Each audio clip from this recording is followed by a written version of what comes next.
Nashik road परिसरातील कोटमगाव या ठिकाणी राहणारे विश्वास भगवंता घुगे हे आपल्या घराच्या बाहेर बसलेले असताना बिबट्याने त्यांच्या अंगावर उडी घेतली.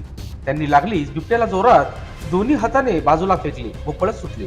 बिबट्याने अचानक हल्ला केल्याने ते जखमी झाले असून सुदैवाने त्यांना जास्त दुखापत झाली नसून त्यांच्या पाळीव कुत्र्याला शिकार बनवत बिबट्याने आपले भक्षक बनवले आहे. ही घटना सायंकाळी 7 वाजता घडलेली असून त्यांच्या राहत्या घराच्या बाहेर घडली असून परिसरात दहशतीचे वातावरण निर्माण झाले आहे. लोकवस्तींमध्ये बिबट्या शिरल्याने वन विभागाचे कर्मचारी दाखल होऊन पिंजरे लावले व बिबट्याला सकाळी 11 वाजेपर्यंत जेरबंद करण्यात आले. याबाबत लोकशास्त्र न्यूजशी बोलताना विश्वास घुगे यांनी अधिक माहिती दिली. वाघ आला तर पाठीमागून आला तर त्याने डायरेक्ट माझी जमटी घेतली. मी थोडा त्याला असं लोटून पडालो. माझं थोडं लागलं बाबा नॉर्मल. आणि मग कुत्रं दरवाजामध्ये होतं, त्याला धरलं, जागेवर गेलं ते असं. बघूया सविस्तर. लोकशास्त्र न्यूजसाठी बंटी आढाव, नाशिक रोड.